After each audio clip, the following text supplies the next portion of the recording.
So, g'day possums! Welcome back to this week's episode of Do You Cook English? So, why don't we get started and take a look at this beaut of a recipe? Have you noticed a slight Australian theme today? Well, maybe. Today we have a fair dinkum ripper of a recipe called lamingtons. This is especially to celebrate Australia Day on the 26th of January. But first, let's go to the grammar rules. And yes, you've guessed it. Today, we're looking at the imperative. In English, you covers the French tu, the politeness vous, and the plural vous.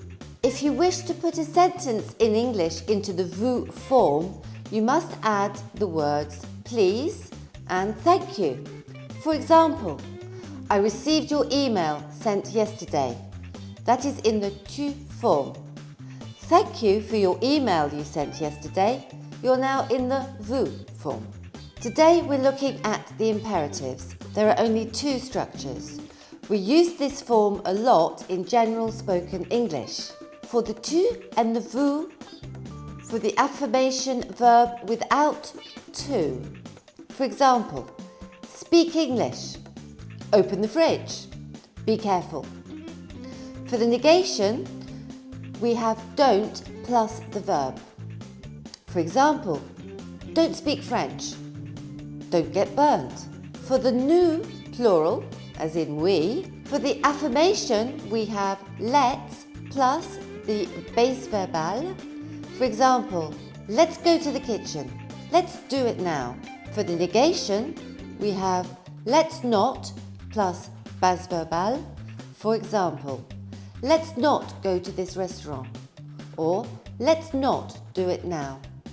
Right, let's take a look at today's recipe, and also let's take a look at today's chef, Marie today. So today the recipe is lamingtons, and taking a look over here with us today we have Marie. So hi Marie. Hi Anna, good day. I'm trying the Australian accent. Yeah, exactly, it's not easy, is it? So this is a great cake recipe. So let's not waste any more time and let's get started. In a bowl, you mix the flour, baking powder and salt. Now set aside. Now take a large bowl, then you beat the melted butter, sugar and vanilla extract until it reaches a light consistency. Add the eggs, one by one. Don't forget to stir well, gradually adding the dry ingredients and the milk. Then, let's pour the mixture into the cake tin and cook at 180 degrees centigrade for 30 to 40 minutes. After taking the cake out the oven, leave it to cool in the tin for 5 minutes. Then remove from the tin and leave on a cooling rack until cold. Don't just dive in. Don't forget, leave the cake to rest for approximately 3 hours. Now, let's make the icing. In a large bowl, first mix the icing sugar and the cocoa powder.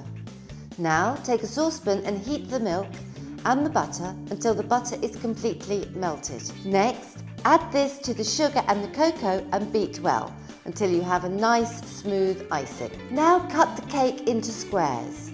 You don't need to be exact, just halve each square horizontally and sandwich the halves together with some jam. Cover each square with chocolate icing and then finally roll in coconut. Now leave to set on a cooling rack. So it's done. No worries. An easy and quick recipe if you don't count the cooling off time. And looks pretty damn tasty if you ask me. Okay, chef, let's see what we've got. Yeah, right. Let's have a taste of this lamington. Absolutely, they look good. And we've got wine this week too. Fantastic. So, Australian wine maybe, no? I don't know, French most probably. Okay, well I'm saying nothing. So, for this and all the other recipes in the series, just remember to log on to the Do You Cook English website.